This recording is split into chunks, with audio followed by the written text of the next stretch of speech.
Bismillahirrahmanirrahim. Assalamualaikum warahmatullahi wabarakatuh. Alhamdulillahi rabbil alamin. Wassalatu wassalamu ala ashrafil mursalin. Sayyidina maulana Muhammadin wa ala alihi wa sahbihi ajma'in. Qala rabbi shrah li sadri wa yassir li amri wahlul 'uqdatam min lisani yafqahu qawli. Allahumma nawwir qulubana binur hidayatik كما نورت الأرض بنور شمسك أبدا أبدا يا أرحم الراحمين. نويت تعلم وتعليم وتذكر وتذكير والنفع والانتفاع والإفادة والاستفادة والحث على التمسك بكتاب الله وسنة رسوله والدعاء إلى الهدى والدلالة على الخير ابتغاء مرضاته وقربه وثوابه وصلى الله على سيدنا محمد وعلى آله وصحبه وسلم. الحمد لله.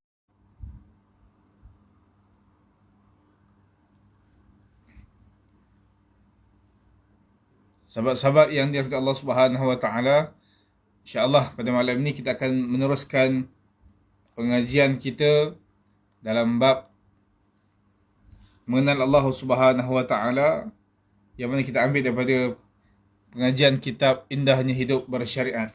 Jadi saya mohon sahabat-sahabat untuk komen sikit supaya saya boleh tahu sama ada live ini dia berfungsi ke tidak, kan?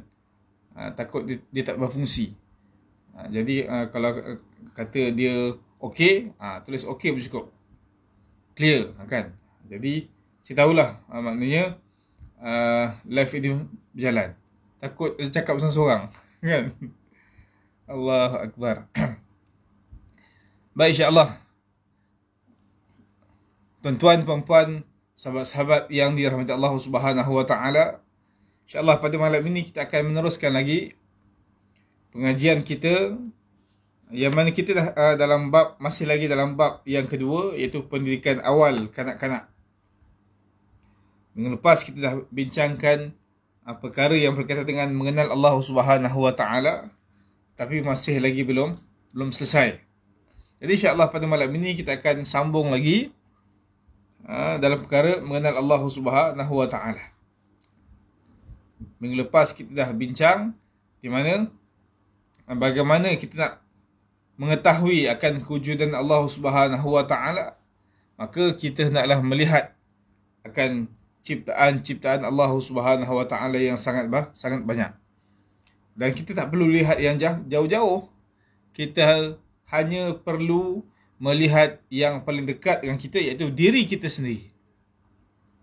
Diri kita sendiri yang mana diciptakan oleh Allah Subhanahu wa taala dengan sebaik-baik, secantik-cantik kejadian.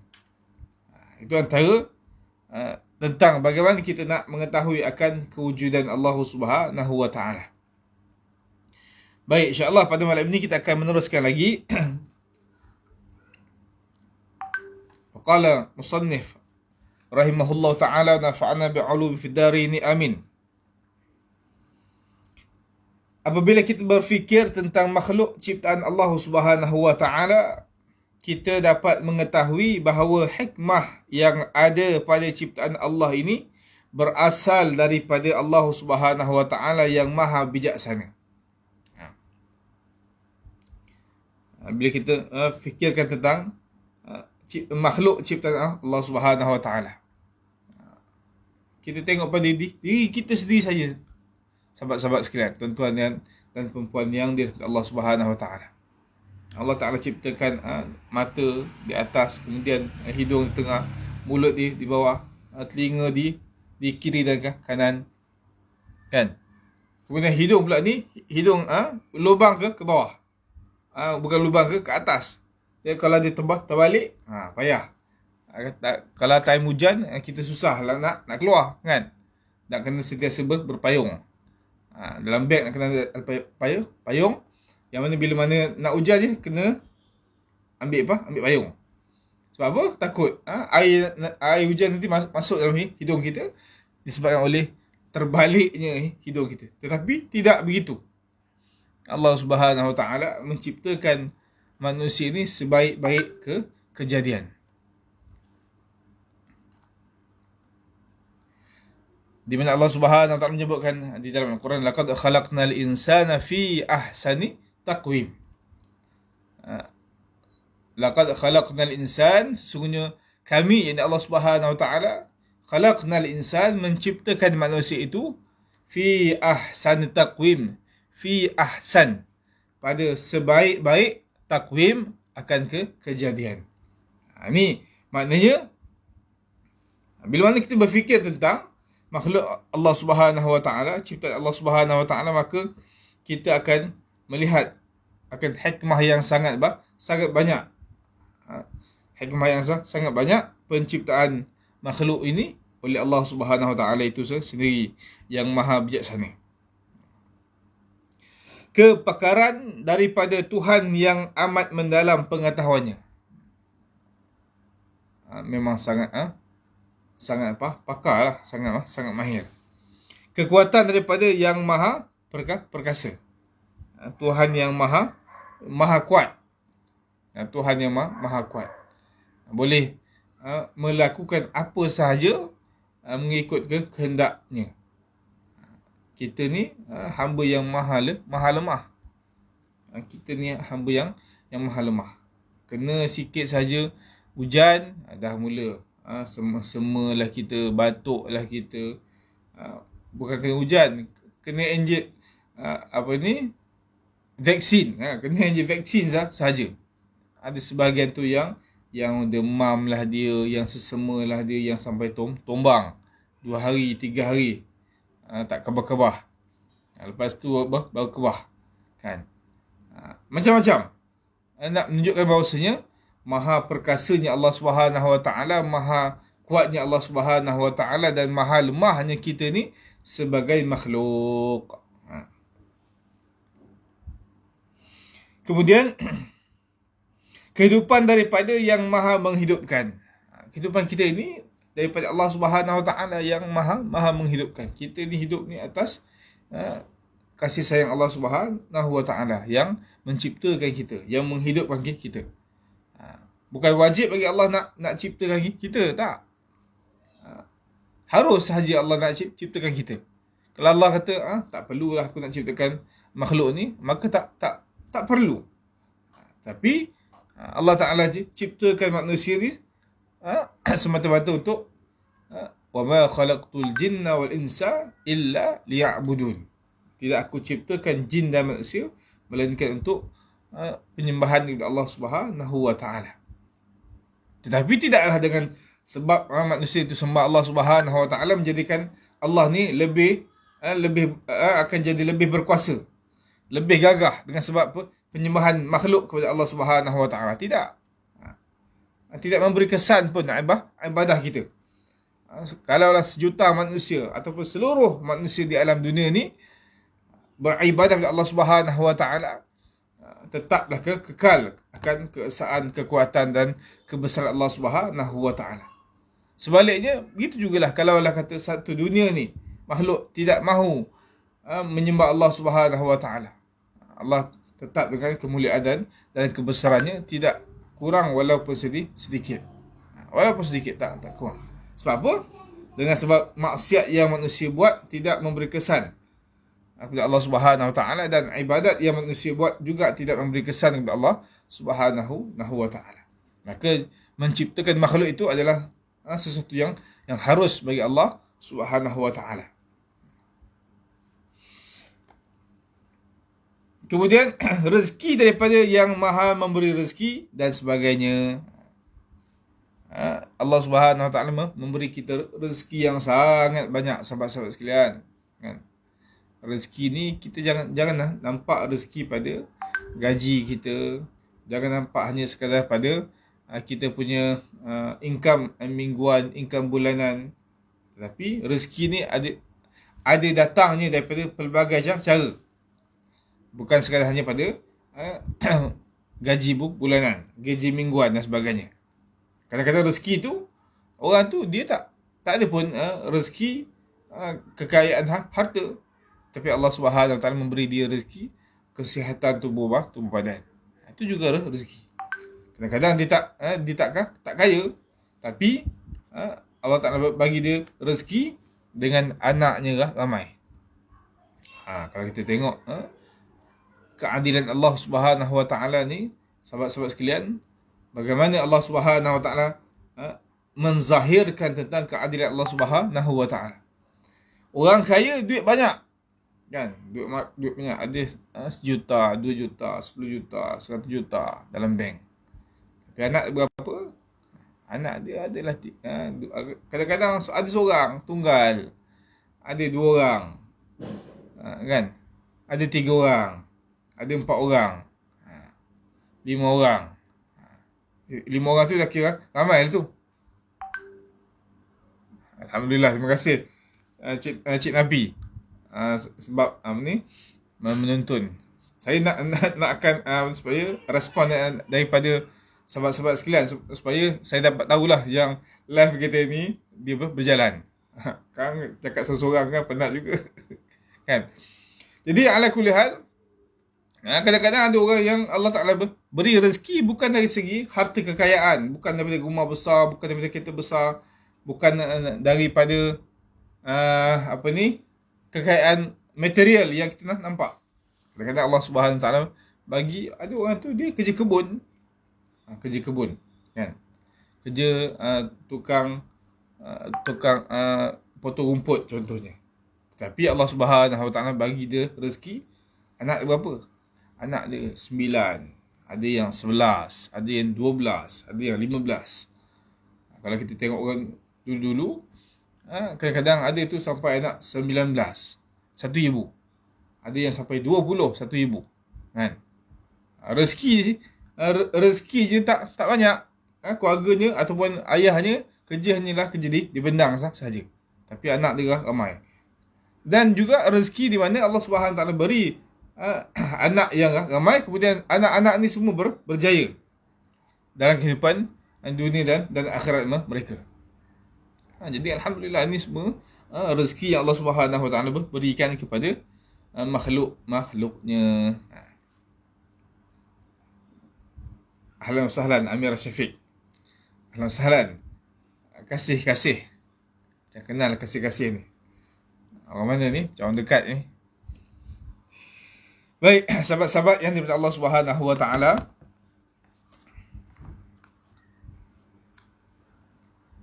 kenyataan ini jelas Allah Subhanahu Wa Taala paparkan melalui firman-Nya yang berbunyi dalam surah Al-Baqarah ayat 255. A'udzubillahi minasyaitonir rajim. Wala yuhituna bi syai'in min 'ilmihi illa bima syaa'. Sedang mereka tidak mengetahui sesuatu pun daripada kandungan ilmu Allah Subhanahu Wa Taala melainkan apa yang Allah kehendaki, yakni memberitahu kepada mereka. Dalam keadaan Allah Taala bagi manusia ni macam-macam, tapi sebenarnya banyak lagi manusia tak mengetahui. Tidak mengetahui akan nikmat-nikmat Allah Subhanahu Wa Taala yang sangat luas, sangat mewah.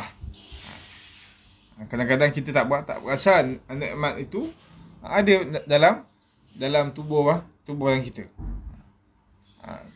Kalau kita lihat dalam tubuh badan kita ni, urat-urat kan, urat-urat yang sambung menyambung di antara satu sama lain.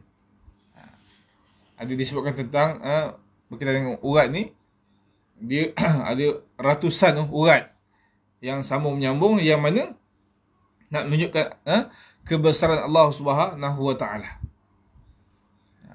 Di mana kita pun kadang-kadang kalau kita tengok daripada kajian saintifik, kan, ataupun kita tengok daripada patung orang belajar sains, kan, tengok urat-urat yang berada dalam tubuh badan kita ni sangat banyak, sampai tidak terkira. Kalau sendi sahaja ada 260 sendi. Seingat saya 260 sendi. Disebutkan dalam hadis Nabi sallallahu alaihi wasallam. Kalau saya tersilap, mungkin boleh betulkan.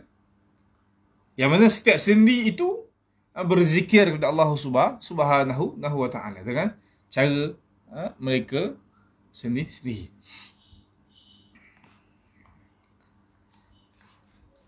Kemudian firman Allah Subhanahu wa ta'ala dalam surah Al-Ikhlas ayat 1 hingga 4. Surah yang masyhur, kan. Firman Allah Subhanahu wa ta'ala, a'udzubillahi minasyaitonir rajim, qul huwallahu ahad, Allahus samad, lam yalid wa lam yulad wa lam yakul lahu kufuwan ahad. Katakanlah, wahai Muhammad, Tuhanmu ialah Allah yang Maha Esa. Ahadun, Tuhan yang Maha Esa. Allahus samad, Allah lah yang menjadi tumpuan segala makhluk untuk memohon sebarang hajat. Dalam ayat atau surah Al-Ikhlas ini, sebenarnya dia mengajarkan kita tentang bagaimana untuk mentauhidkan Allah Subhanahu wa ta'ala. Allahus samad, Allah menjadi tempat tumpuan segala makhluk untuk memohon hajat. Maknanya kita bermohon, meminta segala permintaan, permohonan, bantuan dan sebagainya, hendaklah daripada kepada Allah Subhanahu wa ta'ala. Lam yalid wa lam yulad, ia tidak beranak dan ia pula tidak diperanakkan. Ini keyakinan orang yang mengaku beriman kepada Allah Subhanahu wa ta'ala. Allah Subhanahu wa ta'ala ni tidak beranak dan tidak diperanakkan. Wal awwalu wal akhiru wal zahiru wal batinu. Dialah, yakni Allah Subhanahu wa ta'ala. Dia itu maksudnya Allah Subhanahu wa ta'ala. Bukan dia tu makhluk lain. Ataupun ada orang mentafsirkan dengan tafsiran yang salah. Dia itu dia Muhammad sallallahu alaihi wasallam. Betul lah kita nak mengagungkan atau memuliakan baginda Rasul sallallahu alaihi wasallam, tapi tidaklah sampai kita menjadikan ayat Al-Quran yang mana secara jelas menunjukkan bahawasanya huwal awwalu wal akhiru, maksudnya dialah Allah Subhanahu wa ta'ala al-awwal dan yang akhir, wal zahir wal batin, yang zahir dan yang batin. Maka Allah Subhanahu wa ta'ala tidak beranak dan tidak diperanakkan. Tidak beranak, keluarkan anak, ataupun tidak diperanakkan. Keluar daripada ibu ataupun ayah. Ini i'tiqad kita di kalangan ahli sunnah wal jamaah. Walam yakul lahu kufuwan ahad, dan tidak ada sesiapa pun yang setara dengannya. Tidak ada pun mana-mana makhluk yang setara dengan Allah Subhanahu wa ta'ala, yang sekufu, yang sama level dengan Allah Subhanahu wa ta'ala. Tak ada. Tidak ada makhluk yang sama level dengan Allah Subhanahu wa ta'ala. Kufuan ni biasa kita dengar kufu, yang sama level. Orang kata kalau nak kahwin, cari yang sekufu. Sekufu tu apa? Yang sama level. Kan? Sama level tu apa? Maksudnya orang ni ada pendidikan, yang ni pun ada pendidikan sikit. Contohnya, orang ni di kalangan keluarga yang baik, yang pasangan pun di kalangan keluarga yang baik. Itu maksudnya yang sukufu, yang setara. Tidaklah jarak jauh sangat, dan tidaklah jarak tu sampai ke bawah sangat. Dia kalau kata nak beza pun beza sikit atas, sikit bawah. Sikit tak apa, jangan macam langit dengan bumi, kan? Itu maksudnya walam yakul lahu kufuwan ahad, dan tidak ada sesiapa pun yang setara dengan Allah Subhanahu wa ta'ala. Walaupun para nabi dan para rasul alaihi wasallam, Allah makam ketuhanan. Para nabi dan para rasul ini mereka walaupun mulia di sisi Allah Subhanahu Wa Taala, tetapi tidaklah sama level dengan Allah Subhanahu Wa Taala. Tidak boleh kita menjadikan Rasul ataupun Nabi itu seolah-olah macam Tuhan. Tak boleh. Rasul mereka ni adalah makhluk Allah Subhanahu Wa Taala yang diutuskan oleh Allah Subhanahu Wa Taala untuk menyebarkan risalah Allah Subhanahu Wa Taala. Tuhan ni Tuhan yang menciptakan. Ni kita kena tahu perbezaan. Walaupun kita dituntut untuk memuliakan para nabi dan para rasul alaihimus salatu wassalam, tapi tidaklah kita sampai meletakkan setara dengan Allah Subhanahu Wa Taala. Baik, kemudian firman Allah Subhanahu Wa Taala lagi, a'udzubillahi minasyaitonir rajim. Dzalikumullahu rabbukum la ilaha illahu khaliqu kulli syai'in fa'buduh. Dialah Allah Tuhanmu, tidak ada Tuhan melainkan Dia, pencipta segala sesuatu, kerana itu hendaklah kamu menyembahnya. Dialah Allah, tidak ada Tuhan selain Dia. Hanya kepada Allah Subhanahu Wa Taala sahajalah yang layak untuk kita sembah. Hanya Allah Subhanahu Wa Taala sahaja yang layak untuk kita sembah. Adapun kalau kita menyembah kepada yang lain, menyembah kepada makhluk, lebih-lebih lagi menyembah kepada manusia, maka kita telah menyekutukan Allah Subhanahu Wa Taala dan menyebabkan syirik. Menyekutukan Allah, bersyirik, maka syirik ini perkara yang tidak akan diampunkan oleh Allah Subhanahu Wa Taala. Di mana Allah Subhanahu Wa Taala sebutkan dalam Al-Quran, a'udzubillahi minasyaitonir rajim, innallaha la yaghfiru an yushraka bih wa yaghfiru ma duna dzalika liman yasha. Innallaha la yaghfiru an yushraka bih. Sesungguhnya Allah Subhanahu Wa Taala la yaghfiru, tidak akan mengampunkan dosa, an yushraka bih, orang yang mereka yang mensyirikkan Allah Subhanahu Wa Taala dengan sesuatu yang lain.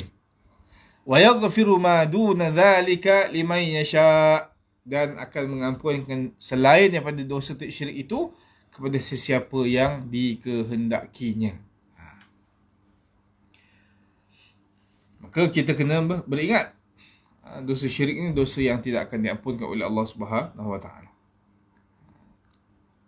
Maka dosa ni dosa yang sangat berat. Biarlah kita banyak dosa lain, dosa besar yang lain, kan? Pelbagai dosa besar yang kita buat, tetapi kita kena ingat bahawasanya Allah Subhanahu Wa Taala itu Ghafurur Rahim, Tuhan yang Maha Pengampun, Tuhan yang Maha mengasihani. Maka bila Allah Subhanahu Wa Taala sebut sendiri, dialah Allah yang Ghafur, yang Maha Pengampun, Rahim, yang Maha mengasihani, maka selayaknya lah untuk hanya kepada Dia sahaja yang kita sembah dan kita minta keampunan kepada Dia. Banyak mana tu dosa. Nabi SAW menyebutkan dalam satu hadis, sekiranya manusia itu melakukan dosa sebanyak buih di lautan, maka bila mana dia datang kepada Allah Subhanahu Wa Taala untuk bertaubat, untuk minta ampun kepada Allah Subhanahu Wa Taala, maka Allah Subhanahu Wa Taala tidak akan meninggalkan dia begitu sahaja. Maka akan diampunkan oleh Allah Subhanahu Wa Taala akan dosanya yang sebanyak buih di lautan.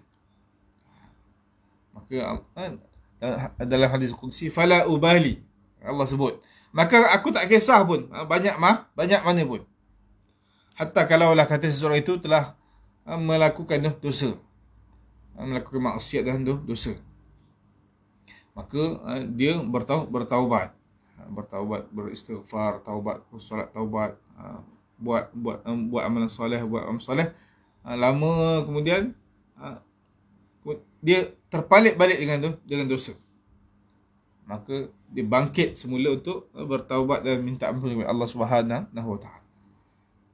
Hatta 100 kali pun kita buat dosa, kita bangkit semula bertaubat, kemudian jatuh balik ke dosa, bangkit semula bertaubat, kita kena pegang satu bahawasanya Allah Subhanahu Wa Taala ini adalah Tuhan yang Maha Pengampun, Tuhan yang Maha Mengasihani.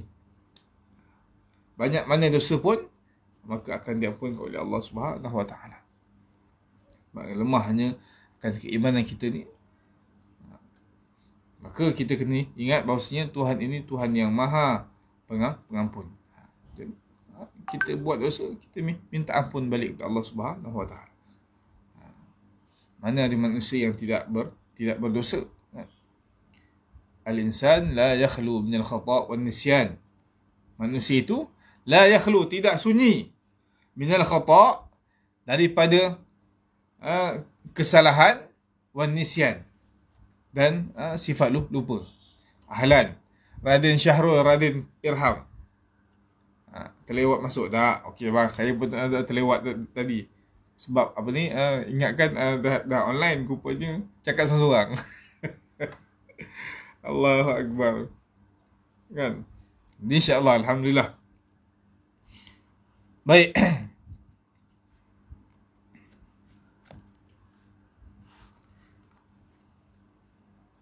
Seterusnya, walau bagaimanapun sejak turun-temurun lagi masyarakat Islam di Malaysia khususnya mengenal Allah Subhanahu Wa Taala melalui sifat 20. Melalui sifat 20. Kan? Iaitu kita belajar bab akidah melalui sifat 20. Oleh yang demikian, elok rasanya dijelaskan tradisi ini yang disifatkan sebagai cara paling mudah bagi masyarakat kita dalam mengenal Allah Subhanahu Wa Taala.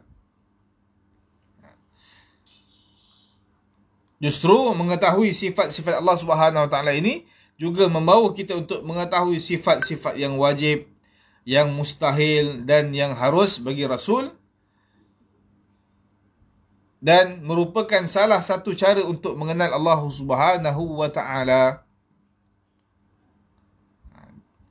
Dalam simpulan iman ni, dia ada 20 sifat yang wajib bagi Allah Subhanahu Wa Taala. Kemudian dia ada 20 sifat yang mustahil bagi Allah Subhanahu Wa Taala.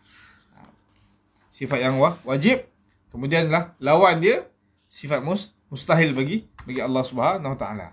Yang wajib ada 20, mustahil pun ada 20. Kemudian ada satu sifat yang harus bagi Allah Subhanahu Wa Taala. Sifat yang harus bagi Allah Subhanahu Wa Taala. Ahlan Syafiqah Samsudin. Kemudian 4 sifat yang wajib bagi Rasul. Sifat yang wajib bagi Rasul. Ni benda yang asas yang perlu kita ketahui, kan? Kemudian ada 4 sifat yang mustahil bagi Rasul dan 1 sifat yang harus bagi Rasul. Dalam simpulan iman ini dia ada 50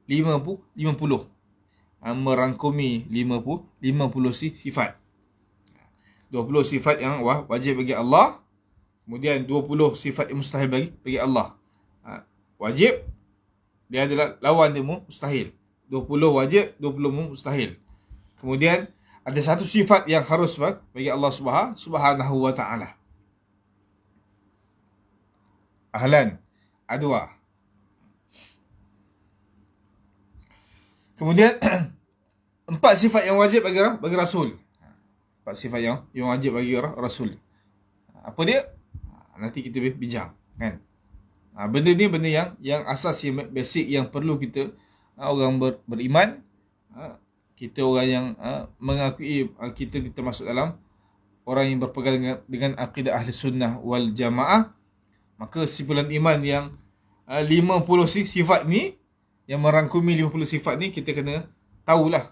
Kena tahu dah, kena hafal. Hafal mudah, kan? Kemudian 1 sifat yang harus bagi Rasul. Baik. Kemudian sifat-sifat yang wajib bagi Allah ialah sifat yang mesti ada padanya. Sifat yang wajib bagi Allah iaitu sifat yang mesti ada pada Allah Subhanahu Wa Taala.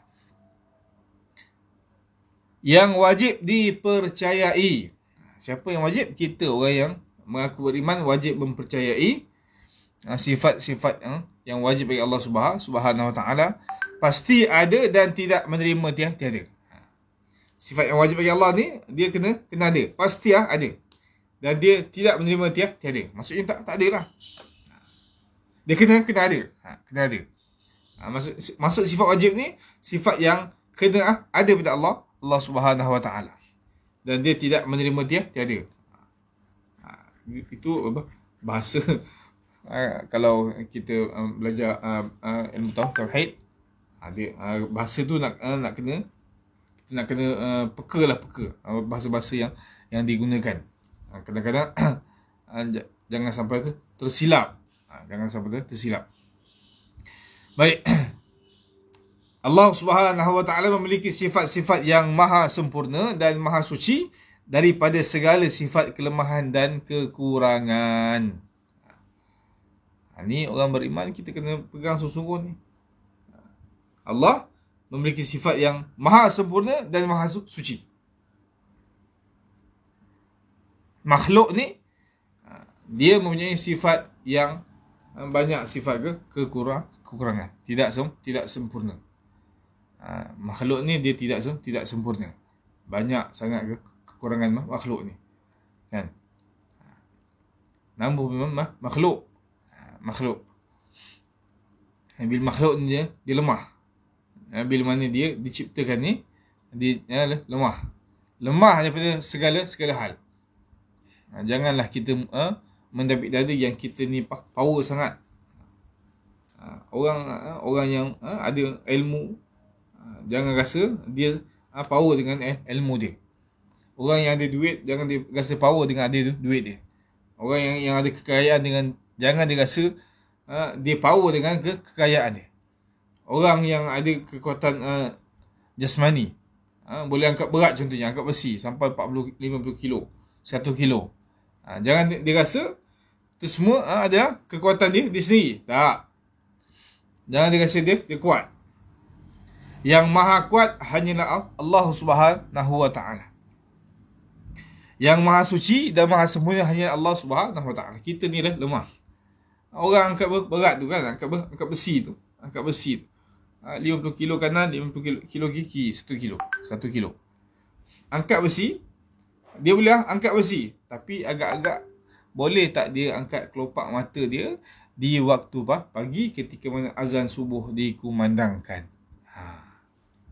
Kalau dia boleh angkat besi, kemudian dia boleh buka, angkat kelopak mata dia, ataupun dia angkat selimut dia daripada dia berselubung tu, azan subuh tu, dia boleh alihkan selimut dia tu, maka orang ni hebat lah. Orang ni hebat. Bukan sekadar hanya dia boleh angkat besi 1 kilo, tapi dia boleh angkat kelopak mata dia untuk bangun, menuju kepada keredaan Allah Subhanahu Wa Taala. Boleh alih selimut dia. Maka ni alhamdulillah orang ni bagus. Dia menjaga jasmani dia dan dia menjaga rohani dia. Boleh bangun untuk menghadap Allah Subhanahu Wa Taala. Baik, 20 sifat yang wajib bagi Allah terkandung dalam 2 sifat kesempurnaan. 20 sifat yang wajib bagi Allah Subhanahu Wa Taala tu, kata pengarang, terkandung dalam 2 sifat kesempurnaan Allah Subhanahu Wa Taala. Apakah sifat kesempurnaan Allah Subhanahu Wa Taala yang 2 tu? Iaitu disebutkan dengan al-istighna dan al-iftiqar. Ini 2 ni. Al-istighna dan al-iftiqar. Baik. Kita lihat apakah yang dimaksudkan dengan al-istighna ni. Al-istighna ni maksudnya terkaya. Kalau dari segi lurah dia terkaya. Dia tak heran pun yang lain. Dia tak heran pun yang lain. Dia tak, orang kata tak hafik pun yang lain. Dia mempunyai kesempurnaan, dan dia tak berkehendak pun yang lain. Baik, al-istighna, kaya Allah daripada sekalian yang lain daripadanya.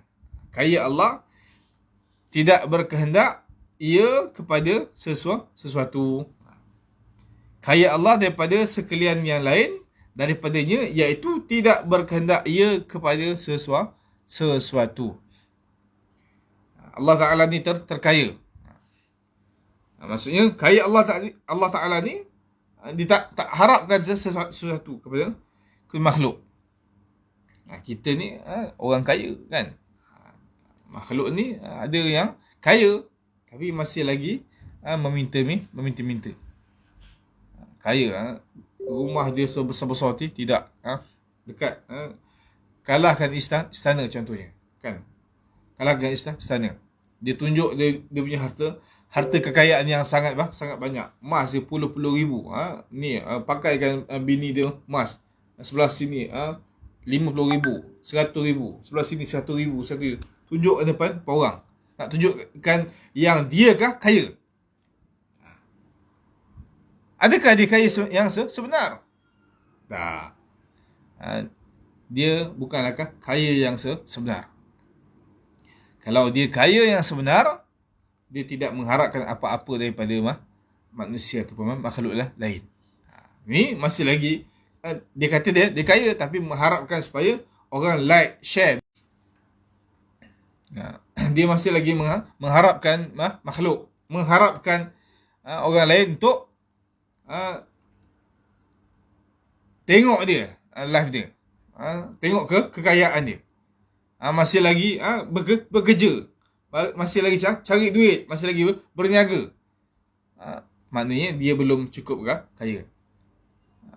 Contohlah sahabat-sahabat sekalian, contoh kalaulah ada orang kaya dalam kampung kita, ada orang kaya kan. Orang kaya ni dia ada sebesar-besar rumah dekat kampung kita. Kemudian dia ada sebesar-besar kereta, ada belas kereta. Kemudian dia ada harta benda yang sangat banyak, tanah dan segala bagai dia ada, cukup lengkap. Maka kita orang biasa ni pergi rumah dia, jemput, dia datang ke rumah kita, kemudian kita buat bacaan doa selamat, kemudian kita masuk dalam sampul. Masuk dalam sampul, katalah RM50 contohnya. Nak bagi kepada setiap orang yang datang kepada majlis kita pada hari itu. Contoh tak ada kaitan dengan siapa-siapa pun. Kemudian kita bagi orang A, bagi orang B, orang biasa, bagi orang C yang biasa, sampai ke 15 ke 16, sampai dekat orang kaya ni, kita tak bagi dia. Sebab apa? Kita kata dia kaya. Agak-agak apa dia kata? Agak-agak apa dia kata? Tak guna punya tuan rumah. Orang lain semua dia bagi, aku dia tak bagi. Tak kisahlah bagi banyak ke sikit, bagilah juga kan. Dia akan kata yang mana dia masih lagi mengharapkan daripada makhluk sesuatu. Maka dia bukan termasuk kategori kaya yang sebenar.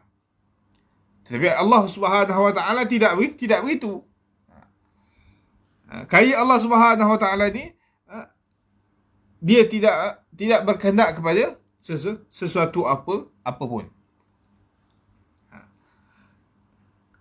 Allah tidak berkehendak yang lain menjadikannya dan tidak berkehendakkan tempat berdiri bagi zatnya.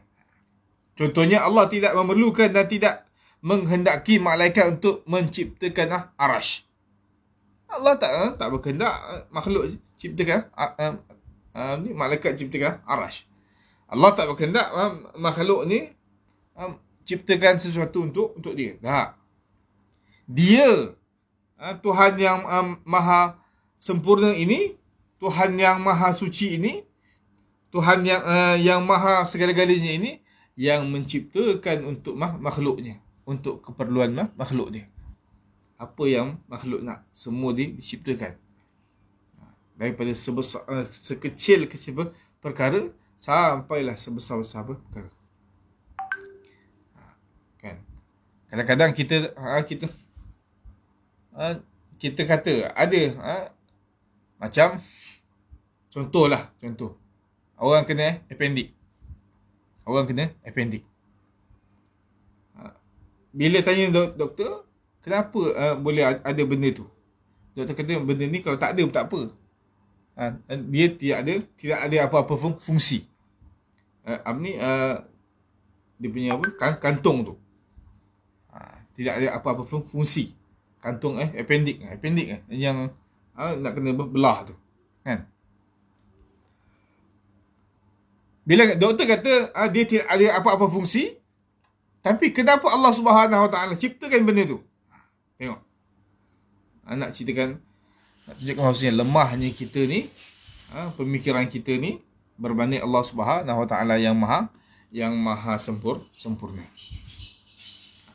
Kita tak tahu apa fungsinya. Contoh kata macam lalat, kan? Kenapa Allah ciptakan lalat ni? Bukan ada fungsi pun. Bagi kita. Bagi kita. Datang ke penyakit aja. Kan, mendatangkan penyakit, menyusahkan orang sediakan makanan, lalat datang urung, kena pula langau, dia bukan datang urung saja, dia berakkan lagi makanan kita. Kan? Jadi kenapa Allah ciptakan? Bagi kita benda tu macam tak ada fungsi, tapi tidak ada Allah Subhanahu Wa Taala. Setiap apa yang diciptakan oleh Allah Subhanahu Wa Taala ada fungsi yang kadang-kadang manusia tidak mampu memikirkan melalui akal yang sangat lemah. Macam kantung appendix lah. Kan? Kantung appendix. Dia macam ni lebih kurang dia punya tu. Kan? Dia punya kantung. Nak tunjukkan bahawasanya maha mengetahuinya Allah Subhanahu Wa Taala berbanding manusia yang sangat lemah. Baik.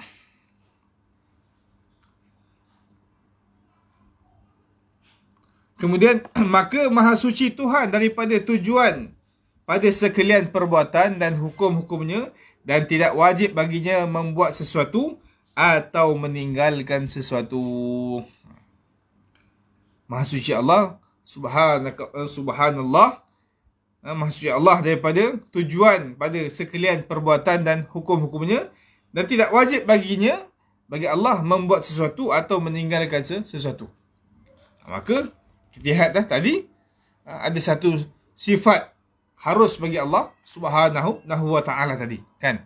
Dalam sifat yang terangkum 50 sifat tadi, ada satu sifat, iaitu sifat harus bagi Allah Subhanahu Wa Taala.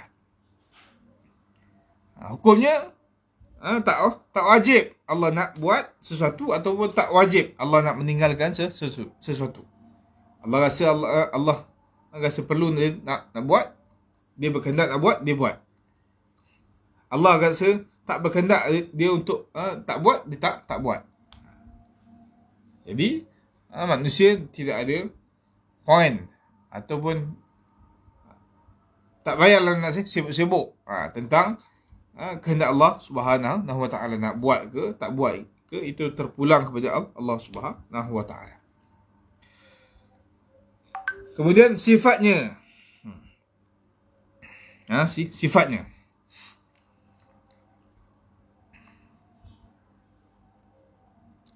Baik. Apabila dikatakan kaya Allah Subhanahu Wa Taala ni daripada tiap-tiap yang lain, maka wajib baginya ni Allah bersifat dengan 11 sifat. Wajib bagi Allah bersifat dengan 11 sifat. Jikalau kurang salah satu daripada 11 sifat itu, maka tiadalah dapat dikatakan kaya Allah Ta'ala daripada tiap-tiap yang lainnya. Apa dia sifat-sifat tu? Sifat wajib yang 11 itu, apa dia? Yang pertama, wujud. Sifat wajib. Yang 11 ni apa yang pertama? Wujud. kemudian qidam, kemudian baqa, kemudian mukhalafatuhu lil hawadith, kemudian qiyamuhu binafsihi, kemudian sami', kemudian basir, kemudian kalam, kemudian sami'un, kemudian basirun, dan last sekali mutakallim. Mutakallim.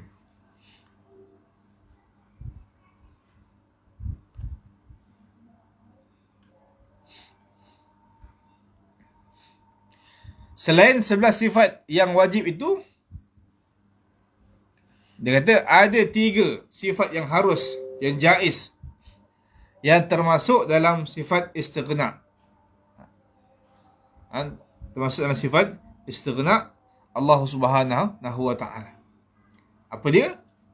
Yang pertama dia kata Maha suci daripada mengambil faedah pada perbuatannya atau pada hukumnya. Allah Subhanahu wa ta'ala terkaya daripada mengambil faedah daripada perbuatan dan hukum yang diturunkan.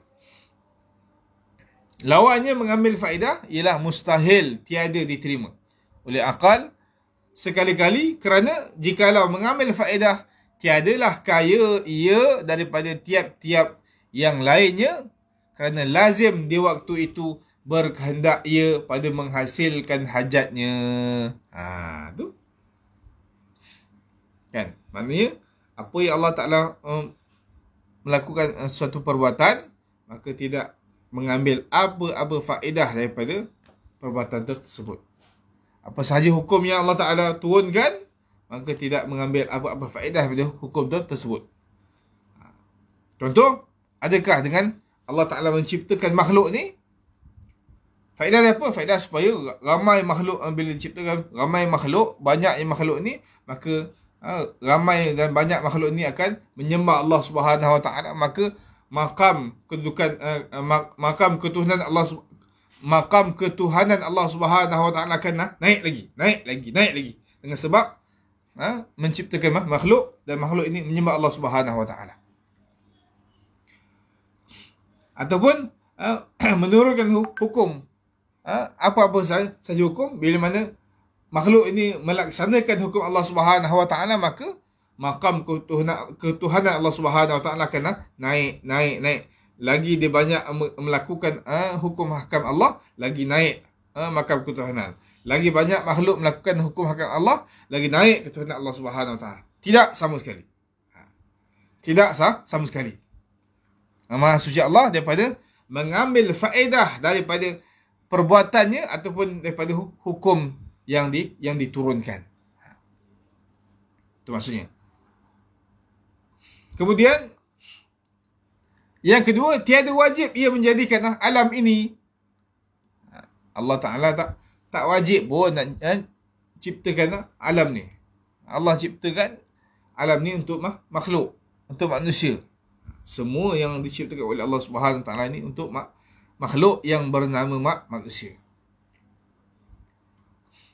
Lawannya wajib, iaitu mustahil, tiada diterima oleh akal sekali-kali, kerana jikalau wajib ia menjadikan alam ini, tiadalah ia kaya daripada tiap-tiap yang lainnya.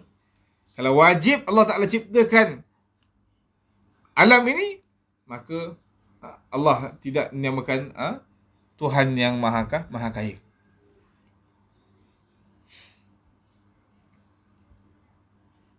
Dia kata, jikalau wajib ia menjadikan alam ini, tiadalah ia kaya daripada tiap-tiap yang lainnya, kerana lazim di waktu itu berkehendak ia kepada yang menyempurnakannya. Nak ciptakan, bila wajib ni seolah-olah macam diperintahkan, diarahkan. Diarahkan oleh ada Tuhan lain. Maka tidak begitu. Maka tiada wajib ia menjadikan alam ni. Maksudnya tidak ada yang memerintahkan Allah Subhanahu Wa Ta'ala untuk menciptakan alam ni. Dan yang ketiga, tiada memberi bekas suatu daripada kainatnya dengan kuatnya. Lawannya memberi bekas, iaitu mustahil, tiada diterima oleh akal sekali-kali, kerana jikalau memberi sesuatu daripada kainatnya dengan kuatnya, tiadalah kaya ia pada tiap-tiap yang lainnya, kerana lazim di waktu itu berkehendak ia mengadakan sesuatu dengan wasitah. Itu dengan perantaraan. Maksudnya tidak memberi bekas suatu kainat. Nak sebutkan sini, sahabat-sahabat sekalian, bahawasanya Allah Subhanahu Wa Taala ni tidak memerlukan apa-apa sekalipun. Istighna ni maksudnya terkayanya Allah Subhanahu Wa Taala daripada sekalian yang lain daripadanya. Dia tak memerlukan apa-apa, dan dia tidak berhajat kepada apa-apa, dan dia tidak juga mengharapkan apa-apa daripada apa yang diciptakannya. Lebih-lebih lagi ciptaan yang bernama makhluk. Makhluk kan? Adakah dengan cipta makhluk ni maka Allah Taala akan lebih esa? Tak. Allah Taala Tuhan yang Maha Esa, dia tidak memerlukan makhluk untuk jadikan dia lebih lagi menjadi Tuhan yang Maha Esa. Tak. Maha suci Allah daripada perkara yang demikian. Baik. Habis dalam bab istighna.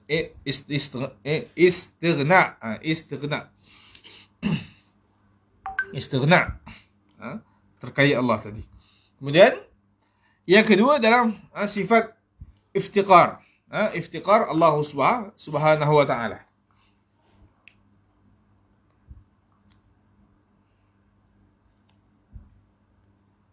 Disebutkan tadi 20 sifat yang wajib bagi Allah terkandung dalam 2 sifat kesempurnaan, iaitu sifat istighna satu, yang kedua sifat iftiqar. Baik, kita tengok sifat iftiqar.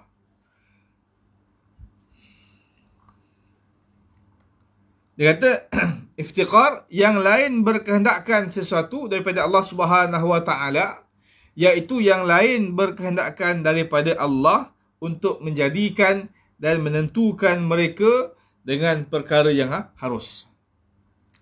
Contohnya, manusia memohon kepada Allah melancarkan hidupnya. Yang lain ni maksudnya selain Allah Subhanahu Wa Taala berkehendakkan sesuatu daripada Allah Subhanahu Wa Taala. Contoh yang lebih kecil lagi kita boleh buat. Yang lain ni maksudnya makhluk ini berkehendakkan, iftiqar ni berkehendakkan sesuatu daripada Allah Subhanahu Wa Taala. Kita ni makhluk ni bukan nakkan sesuatu daripada Allah Subhanahu Wa Taala, tapi macam-macam yang kita nak daripada Allah Subhanahu Wa Taala. Itu maksud iftiqar.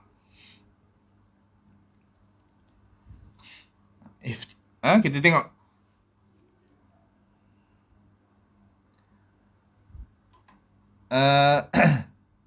hakikat sifat iftiqar.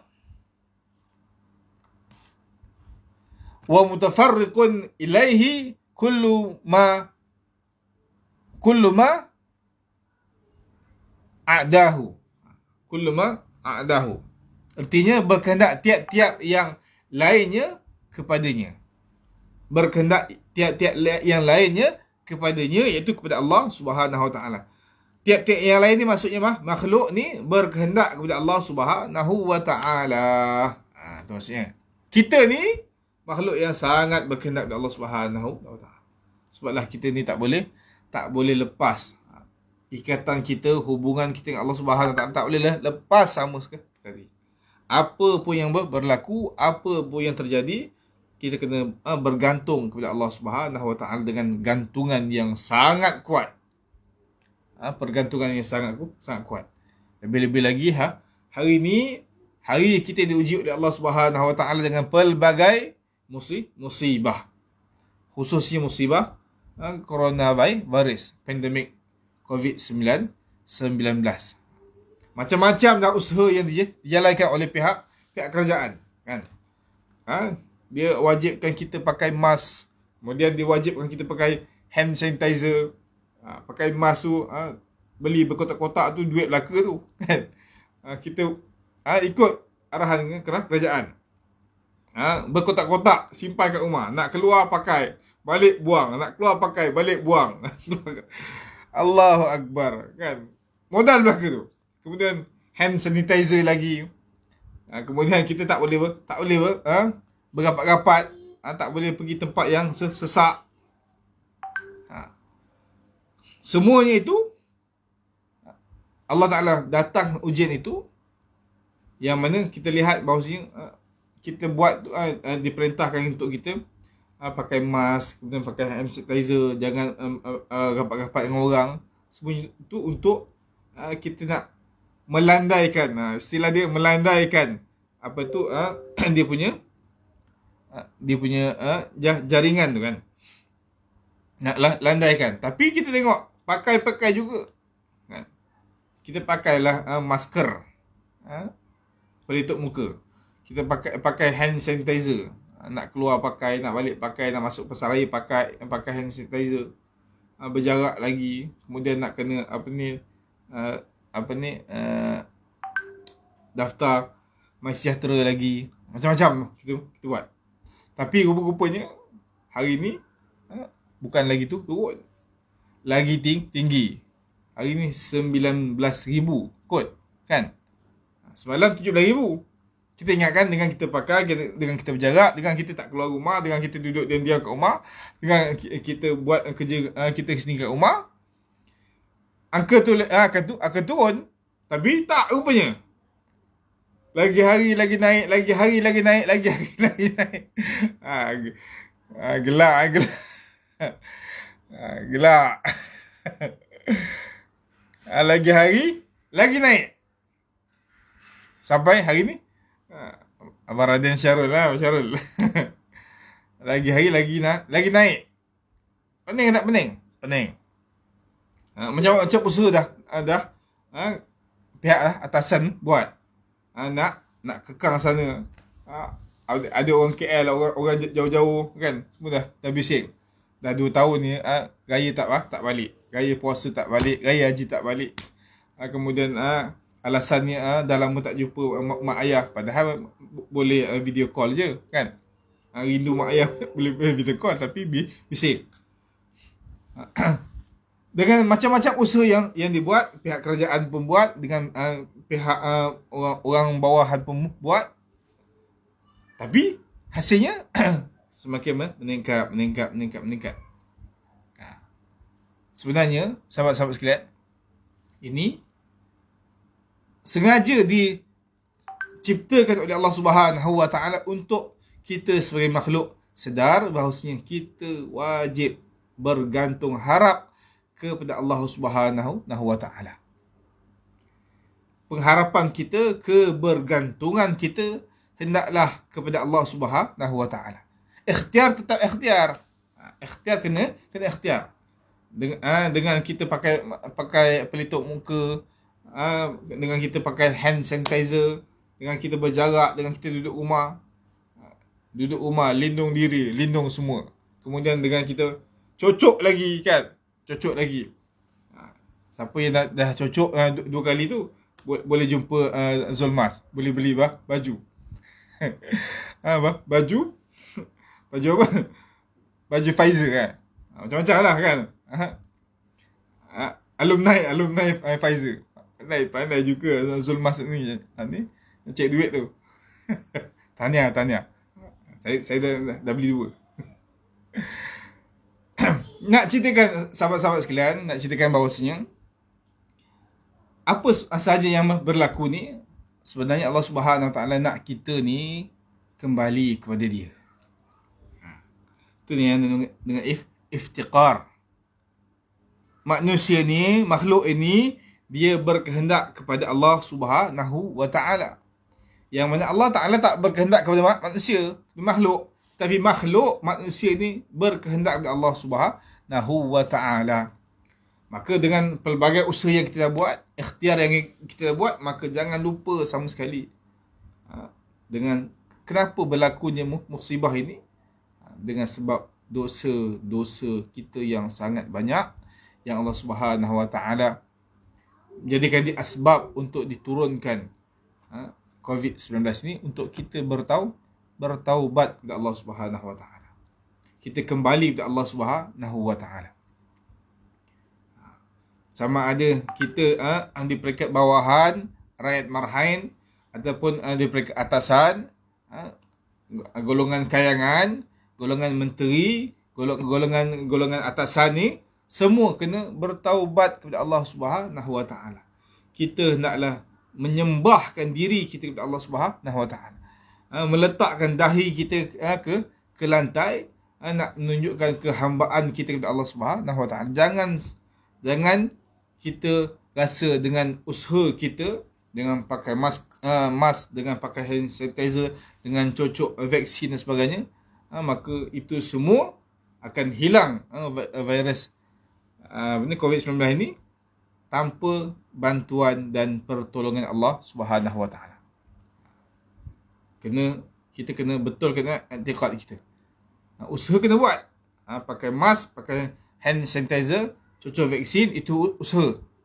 Tapi usaha yang lebih besar lagi, iaitu kita naklah bergantung ataupun menaruh pengharapan yang besar kepada Allah Subhanahu Wa Taala, untuk Allah Subhanahu Wa Taala menghapuskan, menghilangkan segala musibah ataupun wabak yang sedang melanda negara kita. Maka kita semua orang bawahan, orang atasan, kena kembali kepada Allah Subhanahu Wa Taala. Kita kena cek balik dosa-dosa kita, kesilapan-kesilapan yang kita buat. Maka orang bawah kena bertaubat, orang atas pun kena bertaubat. Taubat ini bukan sekadar hanya kita dengan istighfar sahaja. Kita kena meninggalkan perkara-perkara yang ditegak oleh Allah Subhanahu Wa Taala. Orang bawah, tinggalkan cara orang bawah. Orang atas, kena tinggalkan cara orang atas. Itu orang yang ada kuasa, dia kena melihat apakah perkara-perkara yang mendatangkan kemurkaan Allah kepada kita, maka kena diselesaikan, kena dibuang, kena dihapuskan. Kan? Kita tengok dengan pelbagai masalah yang negara kita alami, kita tengoklah apa benda. Dulu kilang arak yang ada di Shah Alam tu, sekarang ni tak pasti. Luar nampak macam tak berfungsi, tak bergerak. Dalam wallahu alam. Saya tak kata dia bergerak, tapi saya kata wallahu alam, hanya Allah yang tahu. Maka ini antara kemungkinan punca-punca diturunkan musibah ini bertali arus. Kita harapkan 6 bulan tak jadi. Kita harapkan lagi 6 bulan tak jadi. Kita harapkan lagi 6 bulan tak jadi. Kita harapkan lagi 6 bulan tak jadi. Dah 2 tahun. Maka apa solusi kita? Sepatutnya kita kena semua. Pihak berkuasa kena arahkan semua rakyat Malaysia daripada atas, yang paling atas sampai yang paling bawah, berpuasa, kemudian beristighfar, banyak-banyak istighfar, kemudian kita melakukan amal soleh, amal kebaikan, kebajikan. Yang mana ini semua nak menunjukkan bahawasanya kita ni wajib bergantung kepada Allah Subhanahu Wa Taala. Itu yang dimaksud dengan iftiqar. Kita ni berkehendak kepada Allah Subhanahu Wa Taala. Allah tak heran dengan kita ni. Kalau tak ciptakan kita benar, tak apa. Tapi kita ni kena berharapkan Allah. Kita kena tadah tangan. Angkat tangan, mohon sungguh-sungguh kepada Allah Subhanahu Wa Taala agar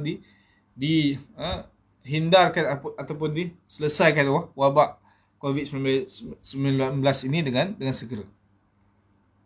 Dengan taubat, dengan istighfar, dengan perbanyakkan doa. Ini benda yang sangat penting, sahabat-sahabat sekalian. Hari ini ada sebahagian orang yang bila mana sebagian asatizah mengesyorkan untuk kita bertaubat, mengesyorkan kita untuk beristighfar, mengesyorkan kita untuk melakukan amal soleh, amal kebaikan, orang duk peleceh, orang duk sindir. Alah, yang dia boleh apa ni, suruh istighfar, suruh taubat. Tapi tak buat apa, tak buat apa-apa. Kan? Ini masalah kita ni. Bila orang minta kita, orang anjurkan kita untuk istighfar, untuk taubat, untuk kembali kepada Allah Subhanahu Wa Taala, itu adalah jalan yang terbaik untuk kita meninggalkan ataupun menghilangkan COVID-19 ini.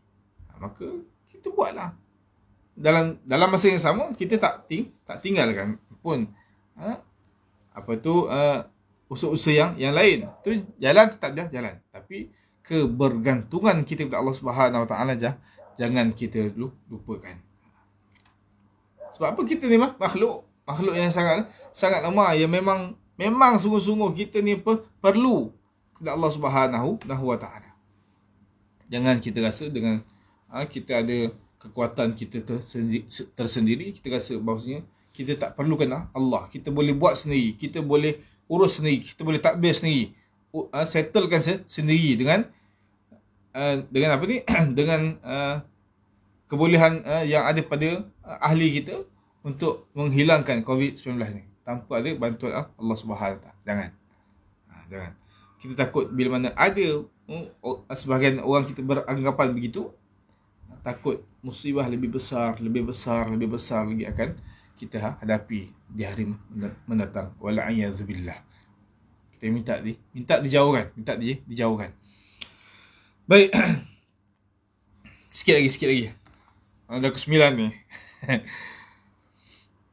Jelaslah segala sifat kekurangan dan kelemahan itu mustahil dan tidak selayaknya menjadi sifat Allah Subhanahu Wa Taala. Maha suci Allah daripada segala sifat mustahil ini. Kemudian ada pun sifat harus ataupun jaiz pada Allah. Ada satu, iaitu Allah Subhanahu Wa Taala bebas menciptakan alam atau meninggalkannya. Maknanya tidak wajib bagi Allah menjadikan makhluknya atau tidak menciptakannya. Maknanya tidak wajib bagi Allah menjadikan makhluknya atau tidak menciptakannya. Terpulang pada Allah. Sifat harus bagi Allah ni, Allah nak buat pun boleh, Allah tak buat pun boleh. Itu maksudnya. Allah nak ciptakan kita pun boleh, Allah tak ciptakan kita pun boleh. Allah nak ciptakan alam ni pun boleh, Allah tak ciptakan alam ni pun boleh. Harus bagi Allah. Itu maksudnya. Tegasnya Allah itu boleh melakukan semua hal yang mungkin atau boleh juga tidak dilakukan. Nak buat boleh, tak buat pun boleh. Kalau dia tidak melakukannya, tidaklah ada sesiapa pun yang boleh memaksanya. Kalau Allah tak ciptakan manusia, tak ada siapa yang boleh paksa Allah untuk menciptakan manusia, menciptakan makhluk. Dan kalau dia mahu melakukannya, tidaklah ada siapa yang dapat menghalangnya. Kalau Allah nak ciptakan kita, tak ada siapa pun boleh halang Allah Subhanahu Wa Taala untuk menciptakan manusia. Dengan kata lain, Allah berbuat menurut kehendaknya. Allah berbuat menurut kehendaknya. Umpamanya Allah boleh menjadikan sesuatu makhluknya itu sebagai manusia ataupun haiwan. Allah boleh ciptakan kita ni, alhamdulillah kita jadi makhluk yang bernama manusia. Tapi Allah boleh ciptakan kita ni makhluk yang bernama haiwan. Wala'iyadzubillah. Pada hak Allah boleh, harus. Allah boleh menjadikan mereka kurus ataupun gemuk, kaya ataupun miskin, mulia ataupun hina, sihat ataupun sakit dan sebagainya. Terserahlah kepada kemahuan Allah Subhanahu Wa Taala menjadikan semua itu menurut kehendak Allah Subhanahu Wa Taala. Ala kulli hal, sifat jaiz, sifat harus bagi Allah ni, maksudnya Allah nak buat pun boleh, tak buat pun boleh. Tak ada orang pun nak paksa Allah untuk buat, tak ada orang pun nak paksa Allah untuk tinggalkan perbuatan tersebut. Tak ada. Ni maha sempurnanya Allah Subhanahu Wa Taala. Baik. Saya rasa cukup sekadar itu dahulu pada malam ini. Mudah-mudahan memberi manfaat untuk sama-sama kita muhasabah diri kita, ataupun kita menjadikan diri kita orang yang lebih faham tentang kewujudan Allah Subhanahu Wa Taala ini, dan kita memahami apakah yang dimaksudkan dengan istighna terkait Allah Subhanahu Wa Taala ini, daripada sesuatu yang lain, dan sifat iftiqar, yang mana sifat yang lain berkehendakkan kepada Allah Subhanahu wa taala. Dan mudah-mudahan bila mana kita boleh memahami dua sifat kesempurnaan ini, maka insya-Allah mudah-mudahan keyakinan kita kepada Allah Subhanahu wa taala akan lebih mendalam lagi, insya-Allah. Jadi saya rasa cukup sekali itu dahulu. Insya-Allah kita akan sambung perkongsian kita pada minggu hadapan, dengan kita lihat sikit nanti sifat-sifat wajib bagi Allah dan sifat-sifat mustahil bagi Allah. Kemudian kita akan masuk pada nama-nama Allah Subhanahu wa taala pada minggu yang akan datang, insya-Allah. Jadi saya mengucapkan jazakumullah khairan katsiran jazak kepada sahabat-sahabat, tuan-tuan dan puan yang dirahmati Allah Subhanahu wa taala, kerana sudi untuk bersama saya untuk malam ini. Tak adalah keseorangan. Dan tengok orang boleh komen tu, alhamdulillah. Dia komen tu, lepas tu dia tinggalkan phone tu, tak apalah, dia salah kan. Yang penting ada komen tu, maksudnya dengan harapan ada orang yang bersama kita pada malam ni, insya-Allah. Jadi saya mohon kemaafan sekiranya ada kekurangan, kesilapan dalam saya berkongsi pada malam ini. Mudah-mudahan apa yang baik itu dari Allah Subhanahu wa taala, yang apa yang kurang itu daripada kelemahan daripada diri saya sendiri. Mudah-mudahan ada manfaatnya perkongsian kita pada malam ini. Dan mari sama-sama kita tutup majlis kita ini dengan membacakan doa. Mudah-mudahan Allah Subhanahu wa taala merahmati kita semua, insya-Allah. A'udzubillahi minasyaitonir rajim. Bismillahirrahmanirrahim. Alhamdulillahirabbil alamin. Wassalatu wassalamu ala asyrafil mursalin sayyidina maulana Muhammadin wa ala alihi wa sahbihi ajma'in.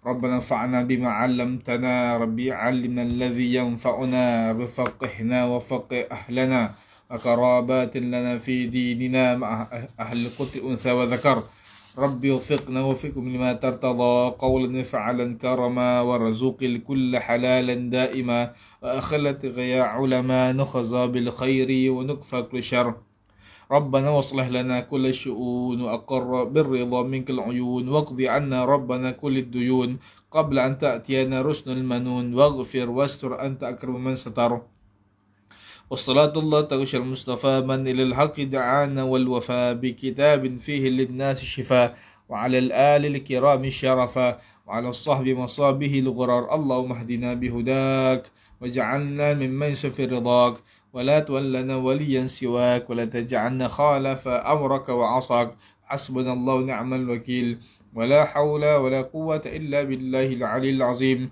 وصلى الله على سيدنا محمد النبي الأمي وعلى آله وصحبه وسلم والحمد لله رب العالمين في كل لحظة أبدا عدد خلقه ورضا نفسه وزنة عرشه ومداد كلماته والله أعلم.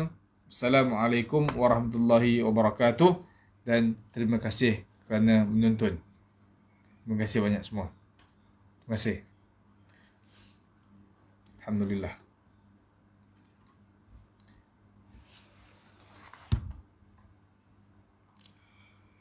La ilaha illallah.